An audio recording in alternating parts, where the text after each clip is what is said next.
सेवाश्रम के online class में आप सभी छात्र एवं छात्राओं का स्वागत है। मैं गोस्वामी सर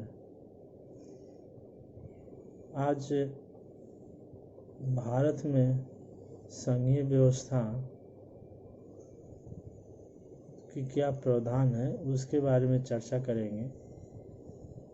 ये भी पिछले दिनों संघवाद को समझने का प्रयास किए थे। ये लोकतांत्रिक राजनीति पुस्तक कक्षा 10 का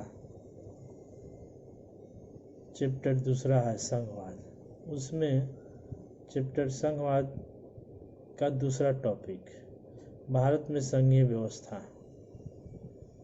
चूँकि देखते हैं कि श्रीलंका और बेल्जियम का चर्चा पहले की जा चुकी है। क्योंकि वहाँ पर छोटा देश होने के बावजूद उसमें विविधता जाति और धर्म में बहुत कम था।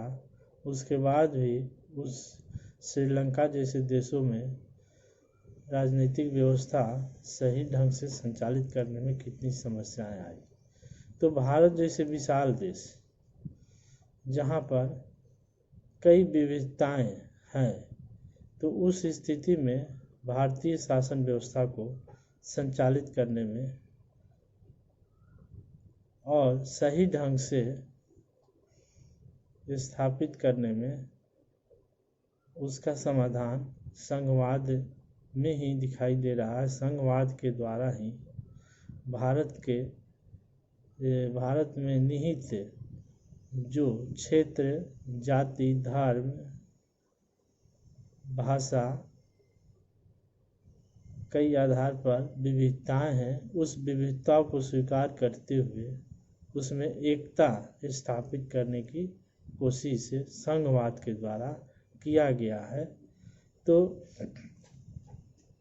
भारत स्वतंत्र होने के बाद और रक्त रंजित विभाजन होने के बाद भारत और पाकिस्तान के विभाजन में लाखों हिंदू और मुस्लिमों का कत्लेआम हुआ। उसके बाद भारत में संघीय व्यवस्था लागू किया गया आज़ादी के बाद। तो यहाँ पर जो देशी रियासतें थे छोटे छोटे, सभी को भारतीय संघ में मिला लिया गया और छोटे छोटे प्रांतों को मिलाकर जितने भी देशी रियासत थे और ब्रिटिश भारत के जो प्रांत थे उन सबको मिलाकर एक संयुक्त भारत का निर्माण किया गया। और उसमें संघ, भारतीय संविधान में संघ शब्द का प्रयोग नहीं किया गया है, यूनियन शब्द का प्रयोग किया गया है। लेकिन भारतीय संघ कहा जाता है कि भारतीय संघ है। तो भारतीय संघवाद की स्थापना यहाँ पर अखंडता और एकता को प्राथमिकता देते हुए केंद्र की शक्ति को मजबूत किया गया है। प्रांतों की शक्ति थोड़ी कम है। संविधान के द्वारा हालांकि प्रांत और केंद्र को शक्तियों का विभाजन किया गया है। तो पिछले लेक्चर में संघवाद की जो प्रमुख विशेषता है उसके बारे में हम लोग चर्चा किए थे। जैसे लिखित संविधान, सर्वोच्च न्यायपालिका, प्रांत और केंद्र के मध्य विषयों का विभाजन संविधान के द्वारा ही, वित्तीय स्वायत्तता, केंद्र और राज्य के मध्य उत्पन्न विवादों का समाधान सर्वोच्च न्यायालय के द्वारा, न्यायपालिका के द्वारा करना, ये सब आदि विशेषताओं का हम लोग चर्चा किए थे। तो मौलिक रूप से संविधान दो स्तरों पर संघवाद में सरकारें स्थापित किया जाता है। पहला संघ सरकार जिसे हम केंद्र सरकार कहते हैं, और दूसरा राज्य सरकार, जो उसी प्रांत में ही शासन करती है। केंद्र सरकार पूरे भारतवर्ष में शासन करती है। इसके बाद एक तीसरे स्तर की सरकारें होती है, जो पंचायत और नगर पालिका भी स्थानीय स्तर पर शासन करती है। तो भारत में संघीय व्यवस्था के 3 ऊर्ध्वाधर विभाजन किया गया है, विषयों का विभाजन किया गया है। संविधान में स्पष्ट रूप से केंद्र और राज्य सरकारों के बीच विधायी अधिकारों को भी 3 हिस्से में बांटा गया है। ये 3 सूचियाँ निम्नलिखित है। जैसे हमारे संविधान के अनुसूची में 7वें अनुसूची में तीनों विषयों का विभाजन किया गया है, जिसमें केंद्र सूची है, राज्य सूची है, समवर्ती सूची है, 3 सूची, और उसमें विषयों को चिन्हित कर दिया गया है कि ये विषय इस क्षेत्र में शासन करने के लिए उत्तराधिकार है। तो उसमें देखते हैं कि संघ सूची में मुख्य विषय प्रतिरक्षा, विदेशी मामले हो गए, बैंकिंग संचार हो गया, मुद्रा हो गया, राष्ट्रीय महत्व के विषय हो गए, जो पूरे देश के लिए इस पर नीतियां बनाने की ज़रूरत पड़ती है, उस तरह के विषय संघ सूची में डाला गया है।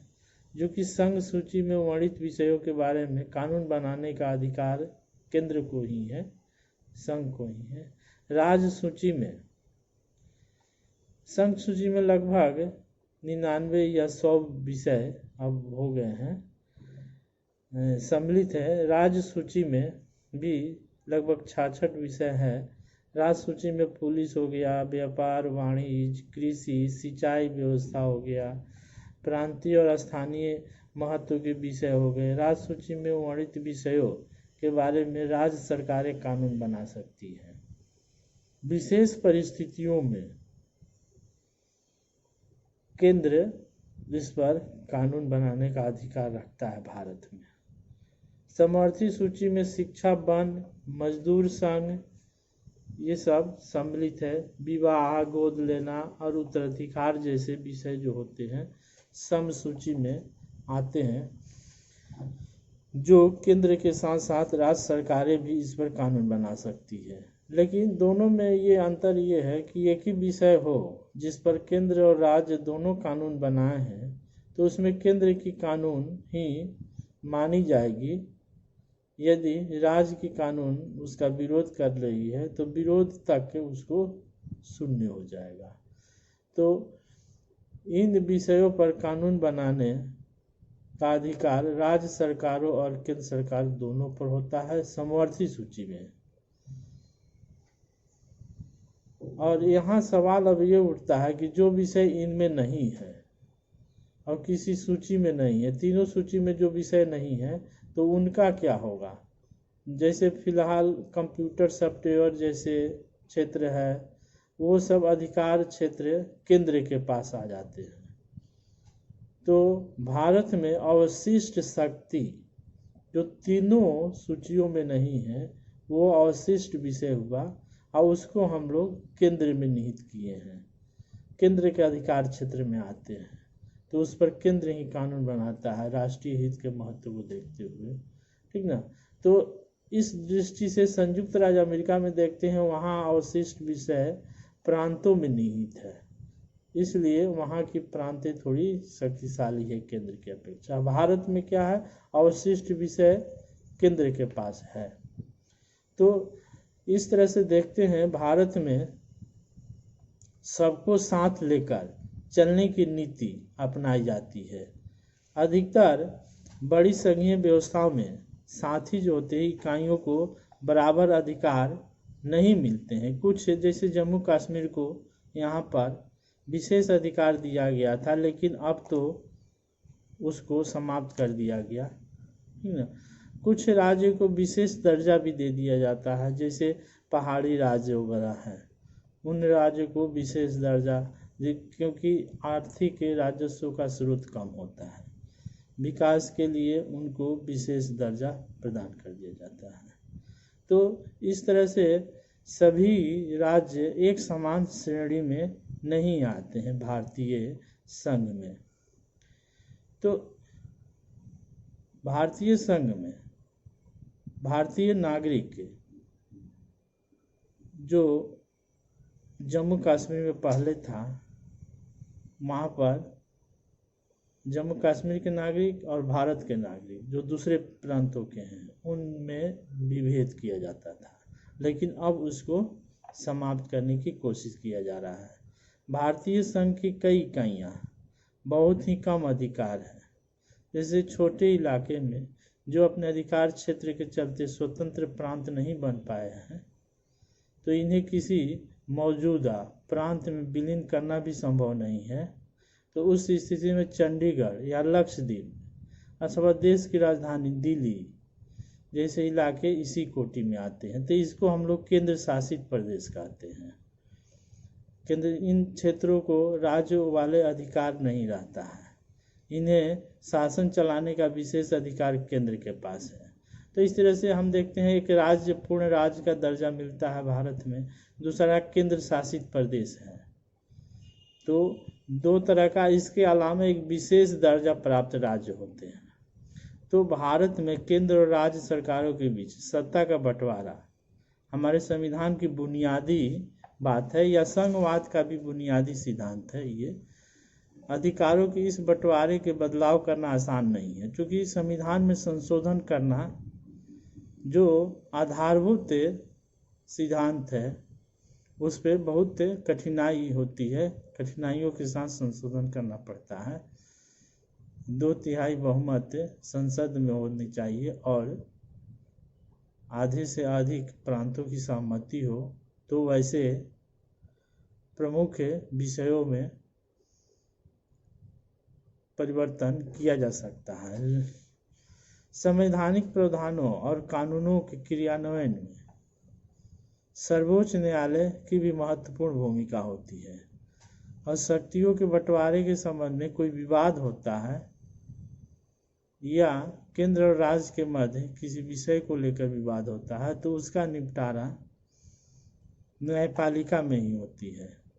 और सरकार चलाने और अपनी जिम्मेदारी का निर्वहन करने के लिए जरूरी राजस्व की उगाही के संबंध में केंद्र और राज्य सरकारों को कर लगाने और संसाधन जमा करने का अधिकार है। अपना अलग अलग क्षेत्र है दोनों का, और दोनों अपने अलग अलग क्षेत्रों में स्वतंत्र हैं कर संग्रह करने के लिए। कुछ है कर का भी अपना अलग अलग प्रावधान है, केंद्र संग्रह करता है राज्य को दे देता है, कुछ कर होता है जिसमें दोनों के मध्य विभाजन होता है, अलग कर व्यवस्था है संघीय व्यवस्था में। तो इस तरह से हम देखते हैं भारत में जो संघीय व्यवस्था है, विश्व के जो देशों में संघीय व्यवस्था है उससे कुछ यहाँ परिवर्तन करके लागू किया गया है। लेकिन मोटा मोटी देखते हैं कि जो संघवाद की विशेषता है वो भारत के संविधान में, भारतीय शासन पद्धति में पाया जाता है। तो इस तरह से भारतीय संघवाद को कोई सहकारी संघवाद भी कहता है, कोई अर्ध संघात्मक भी कहता है, कोई केंद्रीयकृत के साथ एकात्मक भी कहता है। तो इस तरह से विभिन्न विद्वानों ने विभिन्न दृष्टिकोणों से देखते हुए भारतीय संविधान पर अपना विचार दिए हैं। लेकिन कुल मिलाकर हम ये कह सकते हैं कि भारत